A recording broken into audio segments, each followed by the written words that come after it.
Hello everyone, Sean here. Thank you for tuning in. Thank you for subscribing to the new subscribers. Had a great week of racing. This was a lot of fun. Learned a couple of things, really figuring out this car. But also had some trouble. So we are at Lime Rock Park Grand Prix Global MX5 Cup. This is my rookie season, week 3. First race was okay, a bit of a mixed bag. The first 3 laps here are actually pretty entertaining where you just watch everyone take each other out, so we're gonna kind of tune in. You can see I have a terrible start. So last episode I had mentioned that I was a bit of a standing start specialist, and this week I went above and beyond to prove myself wrong. So I managed to get the car going. This first lap, the tires are really not gripping at all, and you see a lot of this. Oof. And I helped this guy along, get my 4 penalty points.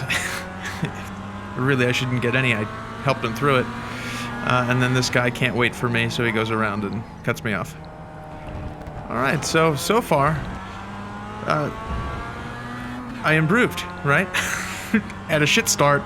Was able to make up some of it. I think I'm sitting about 4th right now. We'll find out when I cross the line.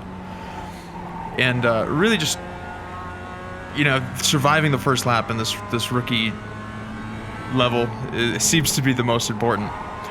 The curbs in this park are brutal and end up like really unsettling the car. So throughout the week I stopped using them, which it was the right call. I get tapped in the back.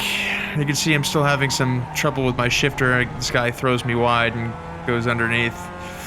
Guy up ahead went wide. Just chaos.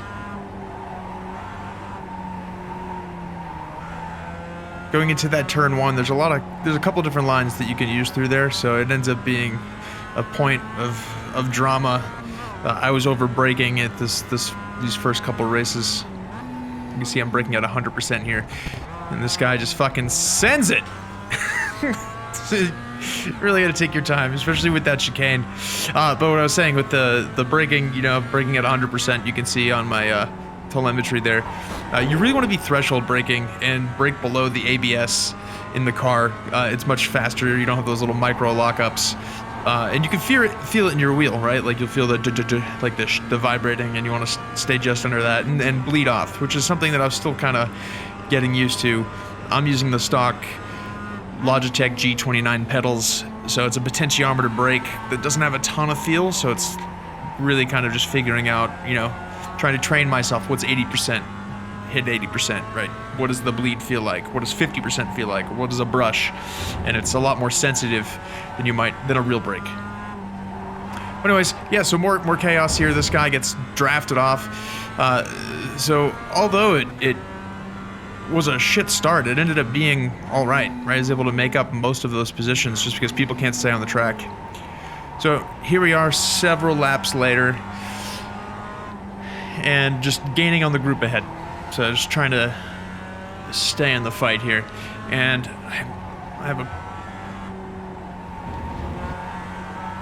we have a pretty good fight for a couple of laps.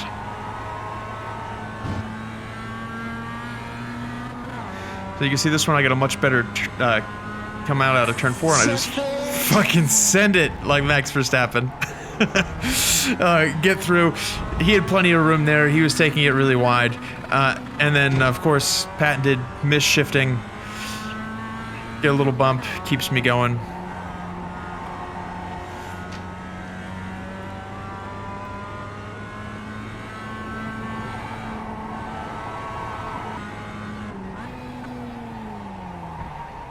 And then I completely overcooked this one. And again with the misshifting. So he's obviously has an advantage coming through here. I sail this one wide as well. He's going to sneak up through the inside. I'm going to tuck in right behind him. I get a better exit here so you can see I'm full throttle. So I'm just thinking now at this point, all right, I can take him through turn 1 and 2. I've been a little bit faster, right? So I just stick on him. I've got the advantage right here. And Yeah, he overcooks it, and I follow him, which is needed to brake just a little bit sooner. Haven't had a lot of practice being in a slipstream. You do get a little bit in these cars, and it does change your braking points. So you got to brake a little bit earlier.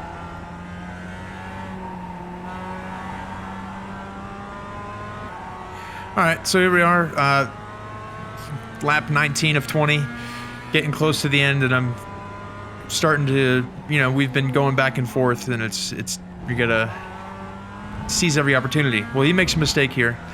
It's just gonna give me enough speed to take the better line through the inside. But I have to over brake to kind of make sure I don't overshoot this and send him off the road. And he comes around here. You can see it, and I didn't think he was gonna close down on me. Which, that's my fault. So I ended up finishing P7. I stopped and waited for him because it was definitely my fault. I shouldn't have done that. The track temperature's rising. It's now 1:30. All right, so we are race 2. So I started second, got a better start, and got taken out. So this was a pretty shit race. You can see here, he did to me what I did to the other guy. So I finished P9. It was a lap down by the time I got everything going. Anyways, race 3. Different story, same shitty start that I've been having. Starting P4, taking my time going into this first corner. I've been taken out so many times in T1. When you're starting in the pack, it's really tough. So yeah, just took it easy and let them do their thing, right? Let this pack settle a little bit. I had I was starting to figure the course out a little bit. I didn't have a great qualifying. The guy in first here completely just fucking has it off. Goes and visits his friend Barry R.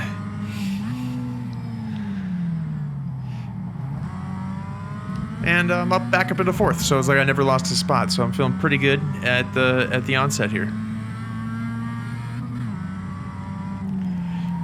So I end up getting a better line through this next turn, through the last turn here, coming through downhill. Right, just a slight lift, get back on it, don't touch the curb, be flat out, use the curb on the exit. I was a little shallow on this. Then you want to grab another gear, and whoa, what happened? Someone blew a gearbox. The H shifter strikes again. And had to go to the pit, finish a lap down, P8.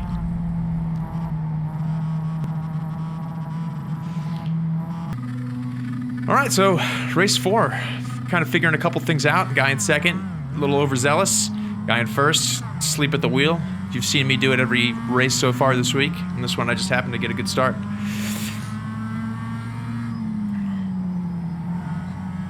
So he's being a little aggressive, trying to make up some time, and both of them just completely sail it on this first corner. As I mentioned, the tires here had no grip in this first lap, really up until you get to about the chicane. So you got to be very careful coming through here. And then around this point, there's enough temperature in the tires where you start to stick and you can just kind of drive as normal.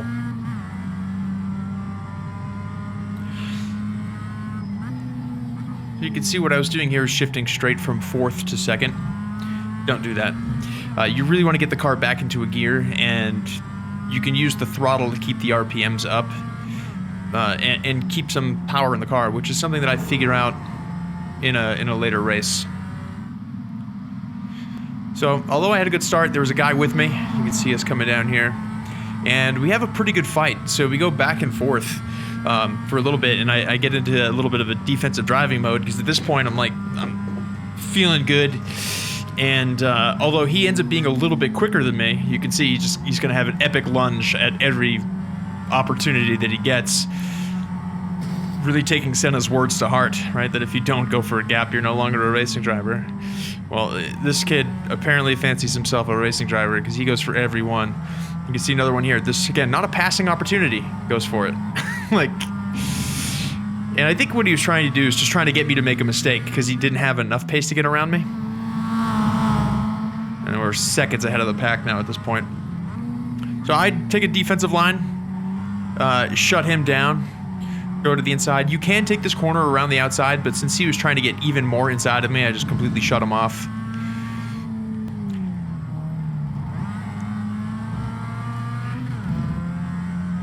So here we are, lap 5, still going at it. I got a little head-to-head display. You can see he's super close. In most of this lap, he was within within a tenth of a second. So it's really just trying to make the car wide and not ruin a race for either of us. But he gets a better launch here. I take the defensive line, and he's like, nah, bro, I'm gonna go even more inside. So he fucking sends it here. And then has to back out.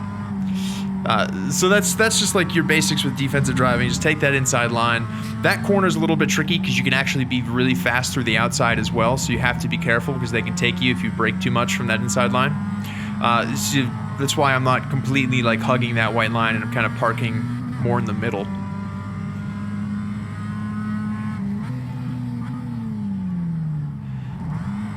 But yeah, in spite of my best efforts here, I'm just not losing him. He's staying real close.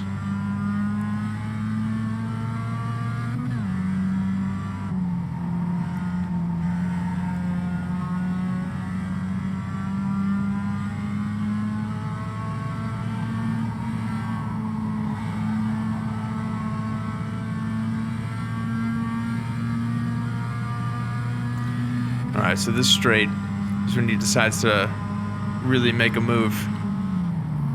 See, gives me a little bump, shoves me off, but he actually ended up ruining his own race, which is too bad. I mean, I get where he's at, but at lap 7, I think I would have waited. But anyways, from this point, he ended up falling well back into the pack and wasn't able to kind of regain himself. So this was my first win at Lime Rock, so I'm gonna turn around, come around here P1. It was a fun race. All right, race number 5. I said I did get through a bunch of them this week, and at some point I'll stop showing you every race if I continue to race 7 to 10 times a week. Anyways, here we are. A good start. Started on pole. I had a pretty good first lap here. So this wanted to stay further to the left. I'm way to the inside. And this first lap was really hard to get that line right, but you can go flat out through that corner.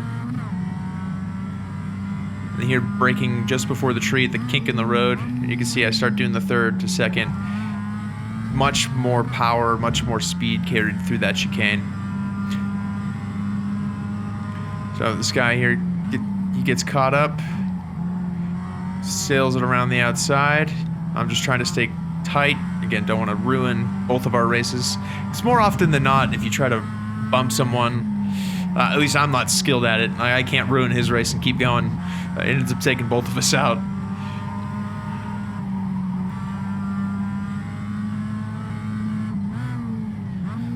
Lap 4. He makes a mistake and I'm able to capitalize on it. A lot of it is just, especially with that chicane was a real high risk spot. So what I ended up doing in between races, and I think it was between this one and the next one, is I just practiced. You know, just went into a test session, looked at telemetry and tried to figure out, how could I better, he had an answer for me there. Left the inside open, he just had a better line. Again, just trying not to ruin our races. And this guy, been so busy fighting, this guy catches up and just inserts himself. A bull in a china shop.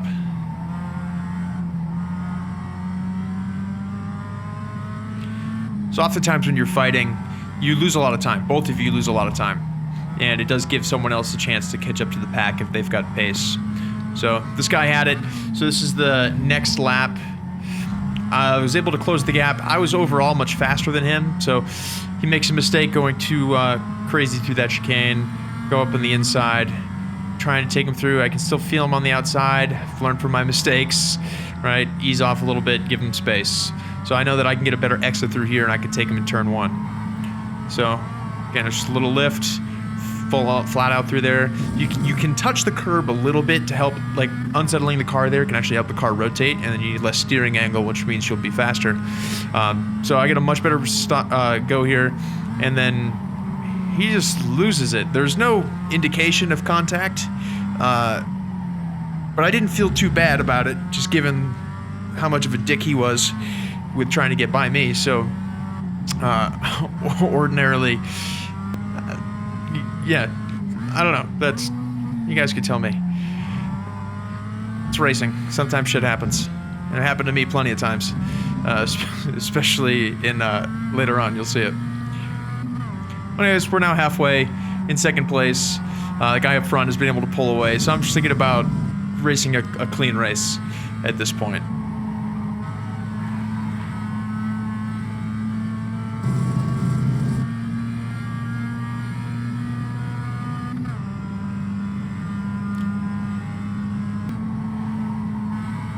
So here we are at the end. You can see he was never really able to close the gap and end up finishing P2. Solid race.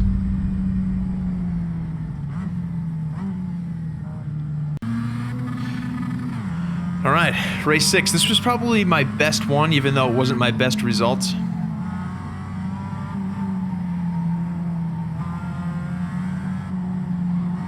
These guys sail wide.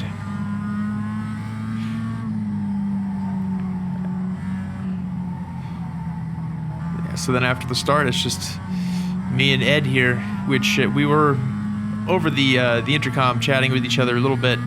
I feel like I'm the only non-Southern American that plays this game.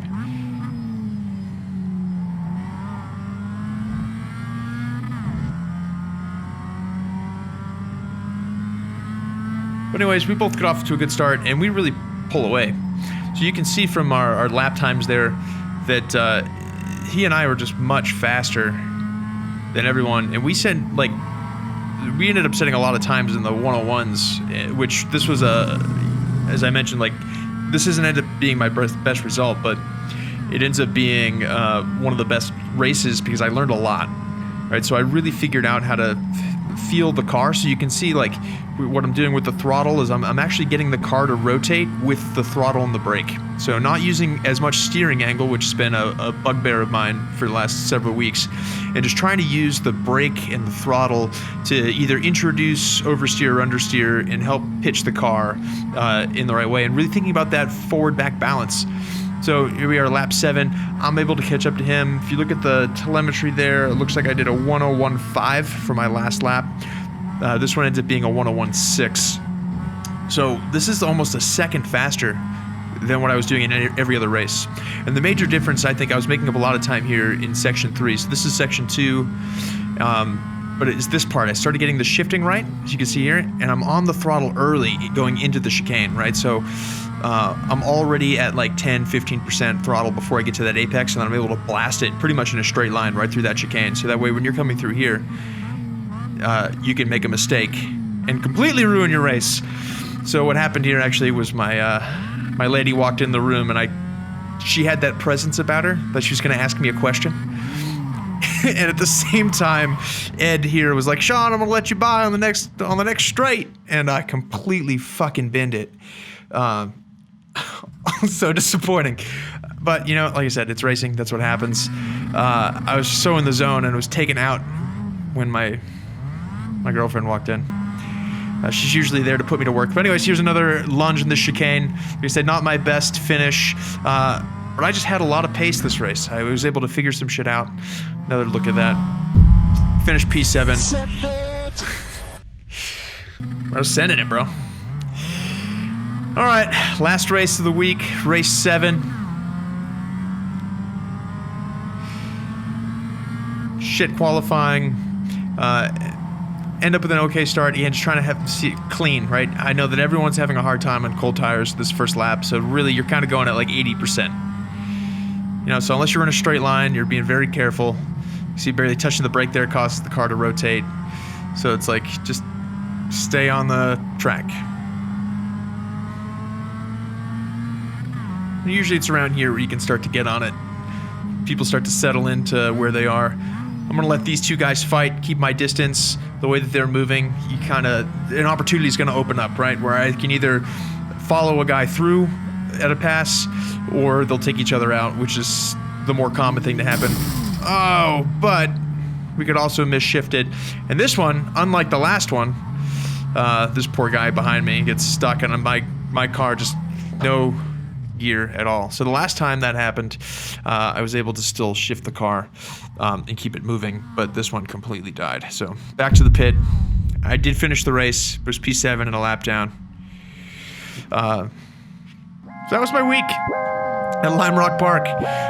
Obviously challenges, but really triumphs. I learned a lot, and it was a lot of fun, and hopefully next week is even better. I also got some oval stuff coming. Thank you all for tuning in. Thank you.